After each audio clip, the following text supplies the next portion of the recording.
Sejam bem-vindos aqui em nosso espaço, Caminho da Luz, aqui na cidade de Limeira.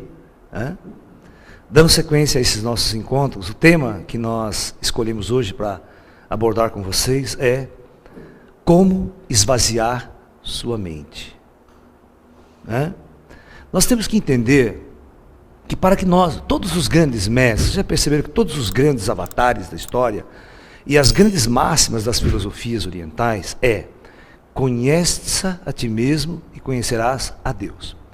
Volte para dentro, busque o seu interior. Então, essa é a questão. O conselho é sempre dado pelos mestres, mas ele nunca falou como você faz isso.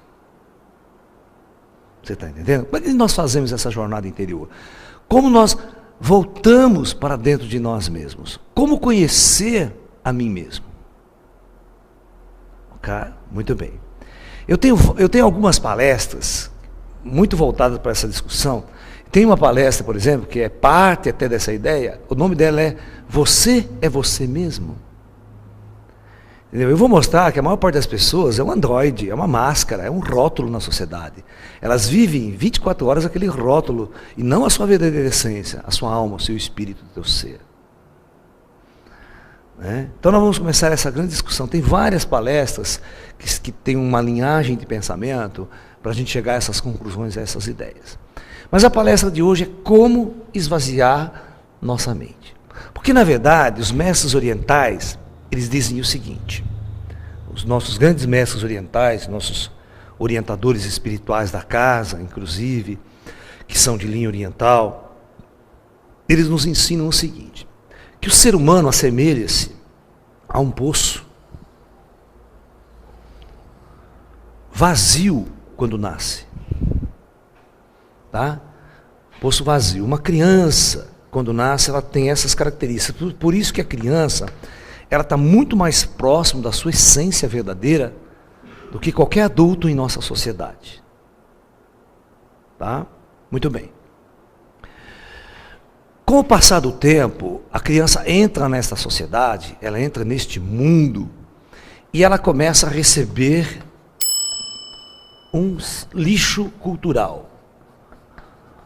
E geralmente esse lixo cultural que começa a agregar a esse fundo, começa a encher esse poço, nada tem a ver com a sua essência ou com sua natureza divina, ou com a sua alma, ou com o seu espírito. Primeiro começa com um monte de regras que a mãe e o pai impõem para a criança. Regras culturais, regras sociais, repressões afetivas, repressões sexuais, né? Aí vem, você entra já no prézinho, você já começa a encher de lixo. É aprender inglês, é aprender espanhol, é aprender francês, é aprender um monte de regras. Isso pode, isso não pode, isso deve, isso não deve. Ela vai enchendo de informação. Esse poço vai sendo enchido. Aí você vai para o colégio, vai aprender matemática, física, química, isso, aquilo. Vai enchendo a coisa vai enchendo. Certo? Aí você vai para vestibular nas faculdades. Quando ele chega nessa fase, você percebe que ele não tem tempo para ele. Ele não tem tempo para ele não existe para ele existe para o estudo. O sistema escraviza você de tal maneira que você tem que estudar o dia inteiro, a noite inteira, se você quiser entrar numa faculdade. Eu sempre fui professor de cursinho durante 10 anos, né? Então, o que acontece? Quando você força o aluno, você dá muita matéria, muita coisa, ele fica perdido, ele não tem a vida social dele, na vida espiritual, não tem a religião, não tem nada. Ele vive porque precisa entrar no vestibular. Ele passa essa fase, ele começa a encher de informação, de teste, porque ele vai entrar numa competição, num torneio extremamente competitivo, extremamente duro. Ele tem que provar que ele é o melhor. E a sociedade desde cedo começa a cobrar dele que ele tem que ser o melhor, que ele tem que ser o primeiro lugar, que ele tem que ser o mais famoso, que ele tem que fazer mais sucesso. Então toda essa ansiedade gerada nas crianças, nos jovens, né, cria um estresse interno muito grande na criança. Tem criança aí com depressiva, 14, 15 dias, extremamente deprê, com depressão, precisa ir no médico, psicólogo, sabe? Tudo doente, tudo perturbado, né? E as escolas não se preocupam nem um pouco nenhum colégio se preocupa nem um pouco, nenhuma faculdade se preocupa nem um pouco se você está bem. Quer empurrar a matéria em você, você que se lasque, você tem que passar na prova. Quero nem saber o que se passa com a sua vida pessoal, social, espiritual. Quero nem saber. Você tirou nota na prova? Tirou. Você não tirou? Perdeu a competição, está fora. Você está entendendo?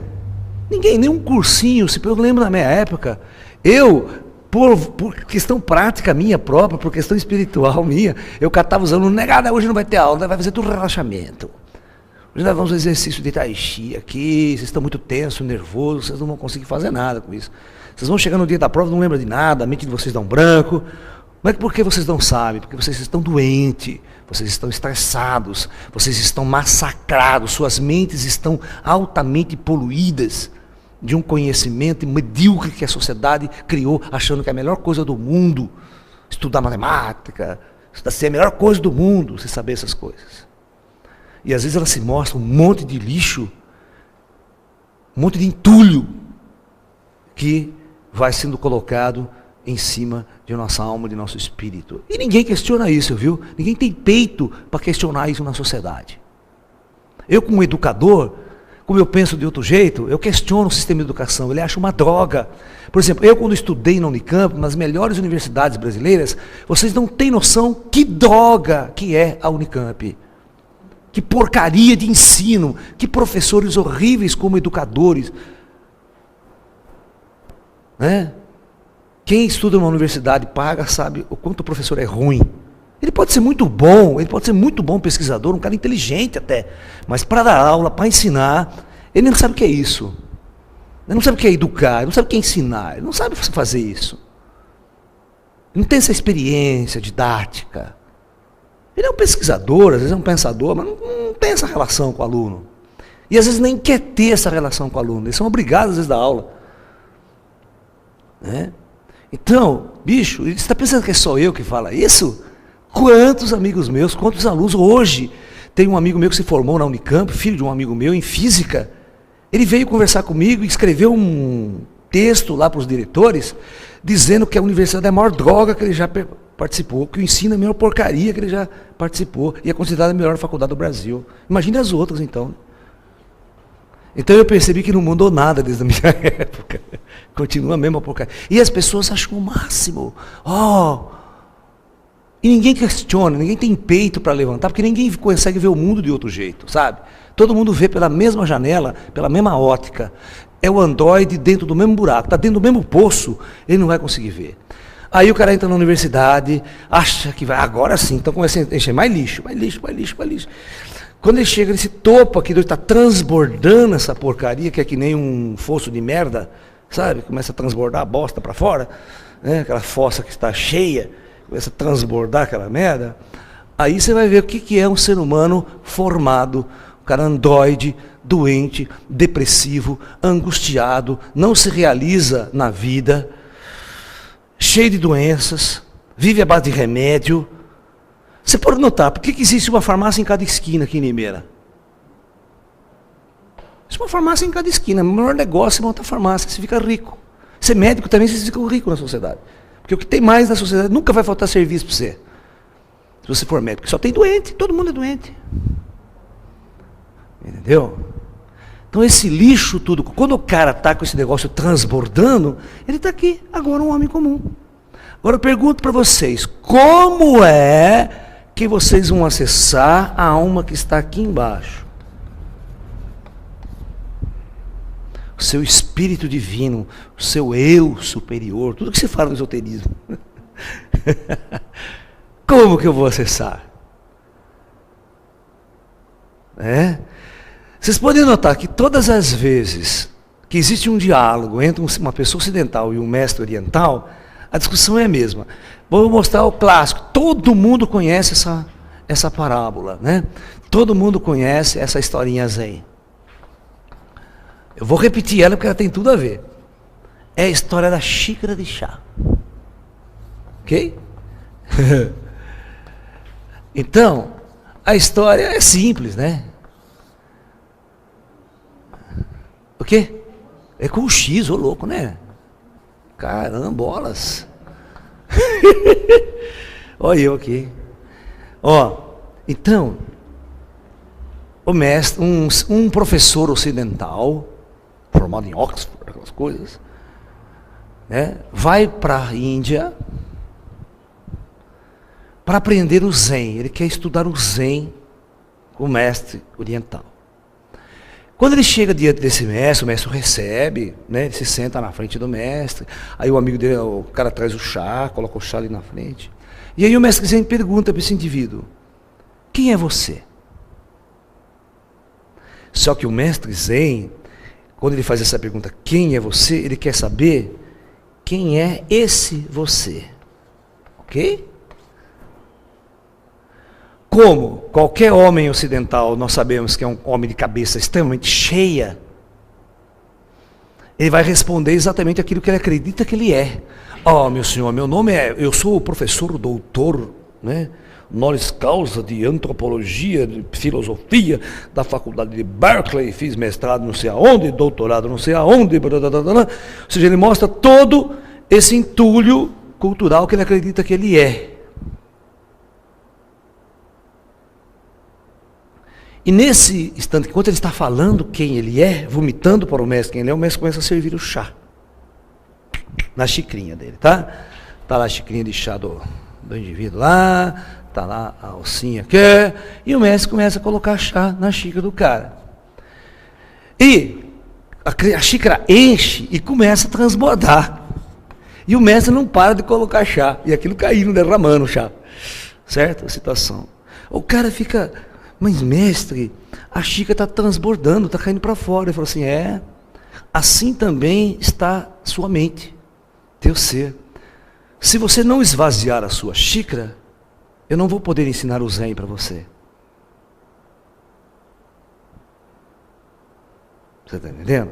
Então, essa é uma das primeiras encontros que começa. O mestre já sabe que um homem ocidental é um homem com a mente toda cheia. E o Zen é totalmente fora tudo isso que você aprendeu, vocês estão me entendendo? Quando você entra numa escola Zen, o Zen vai querer ensinar isso, vai trazer você até a sua alma perdida. Mas todo mestre Zen sabe que você é um poço cheio de lixo cultural, de porcaria, de angústia, de depressão, de competição, de um ego falido. O que é um ego falido? Aquele cara que tentou fazer sucesso não conseguiu. Aquele esportista que tentou ganhar medalha de ouro não conseguiu. Aquele cara que quer ser bom no futebol, montou uma empresa, foi à falência. Tudo deu errado.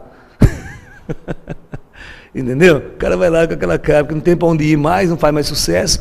Aí ele procura o mestre para tentar resolver o problema, porque ele não é feliz, não conseguiu realizar-se na sociedade.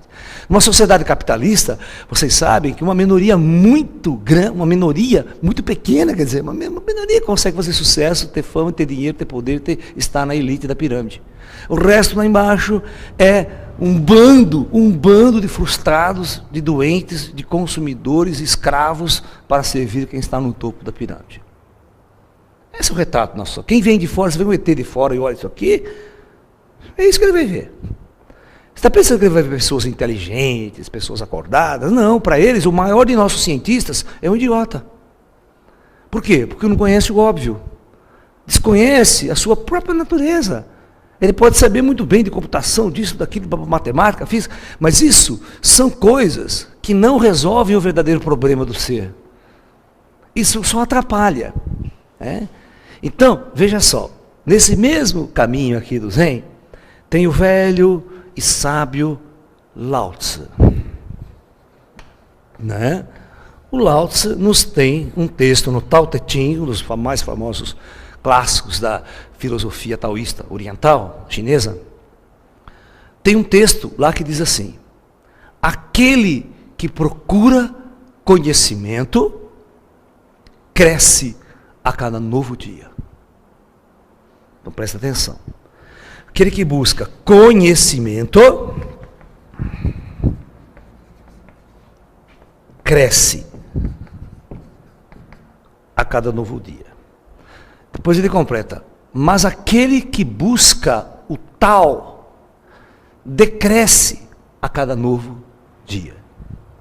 Então, aquele que busca o tal, ele decresce a cada novo dia. Vamos tentar, para um ocidental, quando lê isso aí, ele não entende. Aquele que busca conhecimento, na verdade, essa ideia de conhecimento não tem nada a ver com sabedoria. Sabedoria e conhecimento são duas coisas aparentemente diferentes para o mestre oriental. Então, quando ele fala assim, aquele que busca conhecimento é esse cara aqui. Ele faz faculdade, estuda aqui, faz pesquisa, vai olhar o universo, quer entender de galáxia, tudo, pá. Ele vai enchendo. Ele vai enchendo. Isso dá uma ideia de que ele está ele tem um rótulo, olha rapaz, teria um diploma, fiz faculdade, tirei diploma, me sinto assim. Na formatura, então, ai meu Deus, estou formado, aquela alegria de formatura, né? Aí depois ele não está contente, fala, vou fazer outro mestrado, estou me sentindo muito pequenininha.